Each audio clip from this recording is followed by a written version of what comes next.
I get the impression that they think that they're more important because they are officers and they're up higher. Probably quite straight-laced, probably not really guys that really want to have a lot of fun. Most of their fathers have been officers and it'd be a big, long family tradition. It's a school ground bully sort of thing. School teachers, but worse. And the major with a very terrible English accent. 24/7 saying do this, do that. The public school type, where their sort of dads are a bit rich.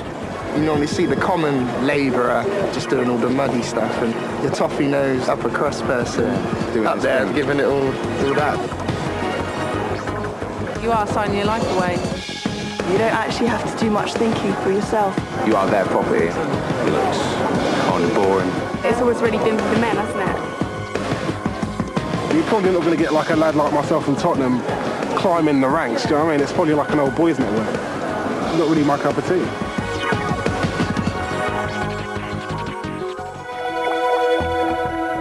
I've been born and brought up in Glasgow and just went to my local state school and did a lot of sport at school and then carried on to university. I did civil engineering at university and that's why I was initially drawn to the Royal Engineers. The reason I decided to join as an officer as opposed to a soldier is the challenge of that increased responsibility.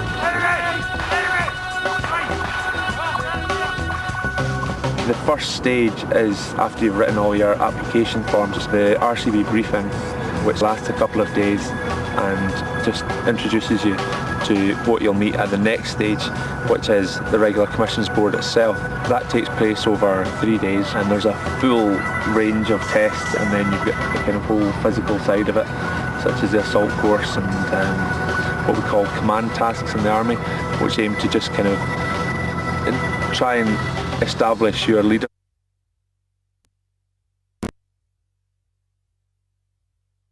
Wow, what a day.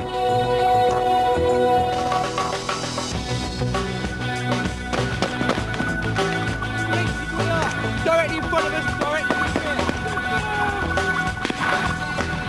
I think everybody that comes out of Sandhurst, perhaps the most daunting challenges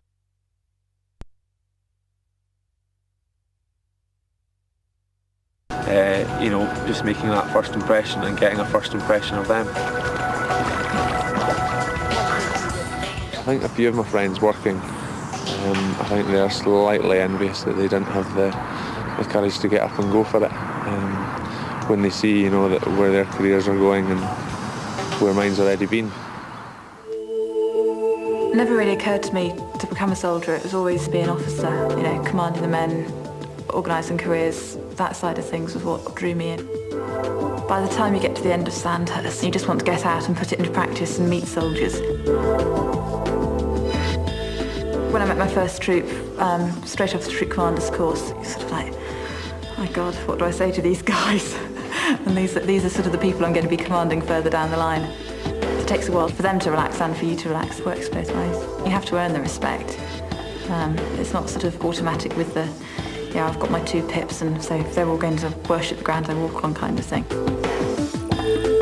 This regiment's very much on sort of notice to move for any operation because we support the Joint Task Force headquarters. If something's kicking off, we're sent there to provide the initial communications back to UK. We went into Ghana and then we were actually deployed on into Sierra Leone. When we initially got there, it's like, oh my God, we're going on an operation and real nerve-wracking thing. And then you think, well, actually we've been prepared for a war-fighting scenario at Sandhurst. It's a very fine balance actually sort of striking up a relationship with your troops. They need to be able to come to me and be able to interact with me socially, you know, go and have a beer or whatever at a squadron party and be able to relax and just chat to me as they would to anybody else. But when they come back to work, they need to know that there's a definite line there. Day to day, it's very much man management, making sure that my lads are on the right courses so that they're ready for the next stage of promotion. You see guys in your troop who have the potential maybe to become an officer, but when they come in, they've chosen to be a soldier because they want to get their hands dirty, they want to be able to get the communications link in. The options sort of open both ways. There's a lot of intelligent people in the army, with good grades. A lot of people have got degrees, and they decide not to be an officer. Myself, I've got a trade behind me. I like getting hands-on with equipment and learning new things. I've got a lot of courses lined up, career courses. I've got a good troop staff sergeant and troop commander, and they will do their best to help you to complete that course, because they want to see yourself go as far as you can. Being in the signals, you get a very good grounding on a lot of communications to actually use out in Civvy Street.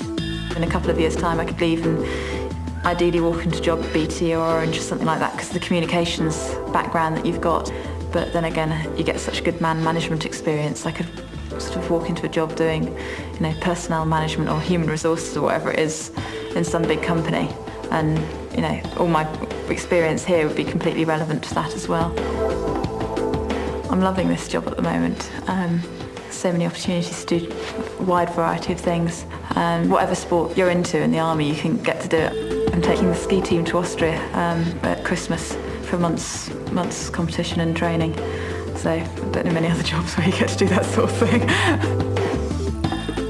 The key aspects of being an army officer really are the variety and also the social side of it. I don't think it's probably matched in Civvy Street, and also the amount of responsibility I'm given. At sort of 25, I'm in charge of 30 guys, and that's a great opportunity.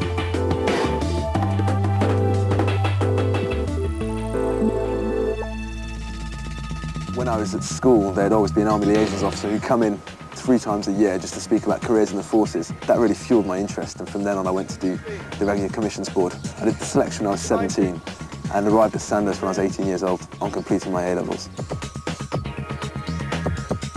On leaving Sandhurst, all officers, regardless of profession they're going into, do a young officers course.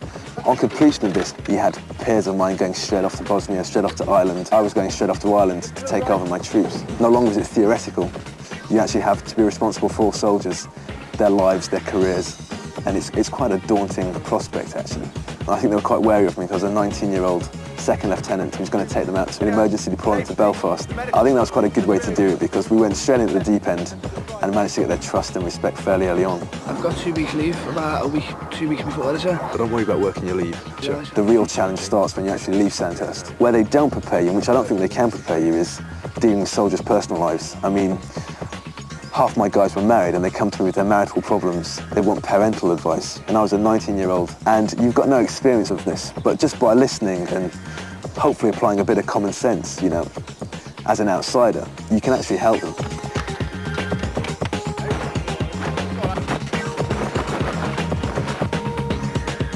Hello, 3-2, this is Milan Ranger, okay, over. I command the anti-tank platoon, which fires Milan missiles. It's a platoon on strength will be of about 60 men, with my second in command being a Sergeant Major.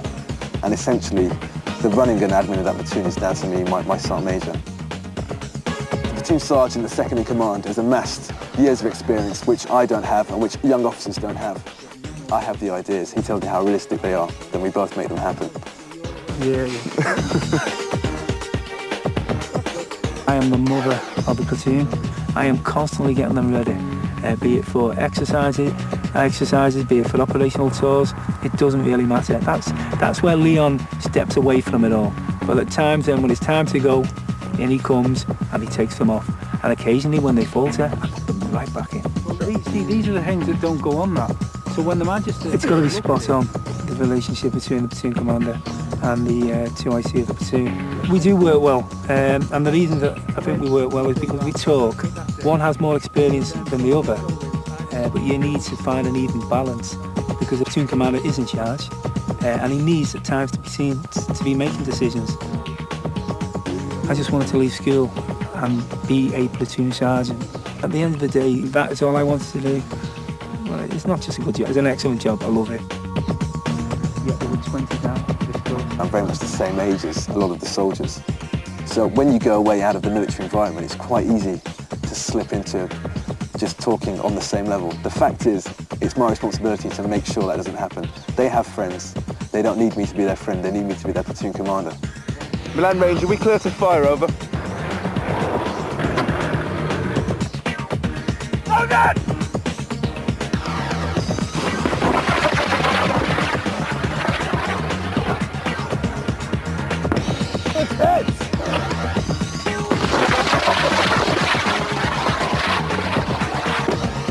100%! Well done! Well done, lads. The Army provides you with several skills and qualifications. I've managed to do a master's degree with the Army because I spent a year abroad as a junior French liaison officer, so I'm a qualified French interpreter. I think there's a lot of transferable skills. Throughout your Army career, you're presented with problems and you get on with it, and this gives you great confidence in your own abilities and abilities to cope with any situation. Leaving the Army as a young officer, your enthusiasm and your work ethic, I think you can do well in many different organisations. Finding a job that's satisfying and gives you as much reward could be difficult. I think it's important to know that an officer is first and foremost a soldier. Nobody digs his trench for him. You know, he has to look after himself in the field. They don't carry him. The qualities of a good young officer: enthusiasm, a sense of humour with a sense of proportion. You have to have boundless energy and a strong work ethic and honesty. I honestly think if you're honest with the soldiers, whatever mistakes you make can be forgiven. It's an enormous privilege to command and lead our soldiers, and it's an awesome responsibility not to be taken lightly. I can't think of a better job, to be honest.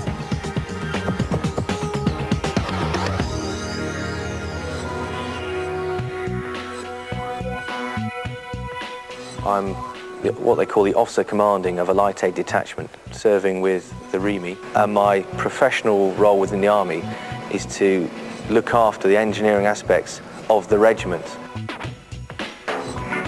I currently have 92 people under my command, and I have to manage those from a human resources perspective. I have to manage those in terms of career development, and I have to manage those from a military perspective in terms of leadership and tactical ability.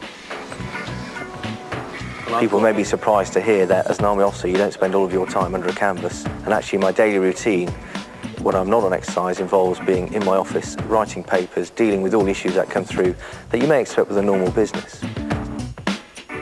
In terms of operational deployments, I've deployed to Bosnia and Kosovo. Your outlook changes considerably from when you're at your peacetime location. The first thing which actually you don't think of is the separation from your family, and the team you work in becomes much closer, and you really do get to know each other very well because you're living in such close proximity. So you have several things to deal with. You have to maintain your authority whilst maintaining a good, healthy relationship with the people you're living with, because at the end of the day, not only are they your soldiers, but they're also your companions. And it's a very, very keen balance to get. It's very easy to fall into a very relaxed routine and forget that actually there is a real threat out there. We have intelligence reports coming down daily. Some of the atrocities were happening within 500 metres of our location. And at night, the sky would be lit up to the rear of the factory by houses being burnt out. So, although you're into a routine that feels quite benign, you're almost in danger of becoming complacent. And that's where you, as the officer commander, come in to keep the guys focused and make people aware that there is actually a very real danger out here, and we need to operate sharply and carefully.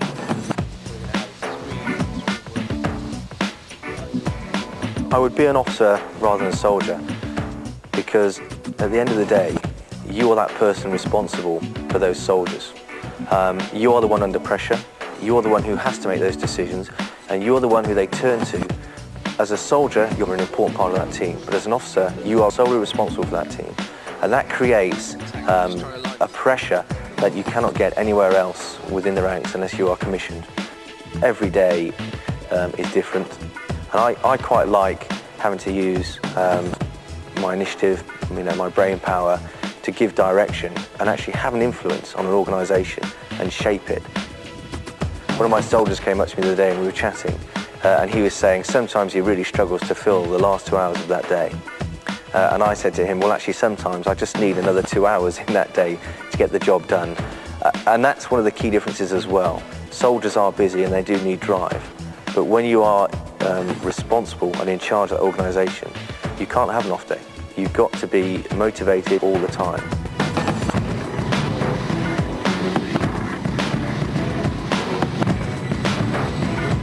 Okay, how long will it take if we have that pack delivered? 4 hours. Okay, go for it. Order the pack, yeah. In terms of my future in the Army, I think the bottom line is, as long as I'm still enjoying it, then I'll stay. When it stops being fun, then I'll just move on and go and find something else that is fun in life.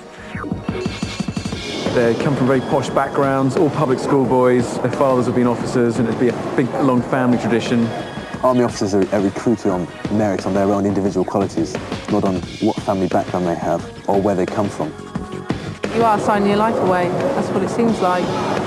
You're definitely not in for life. You do your training and you're committed to, usually it's 3 years, but after that 3 years you're very much master of your own destiny. The school ground bully sort of thing, just having a go, shouting all the time.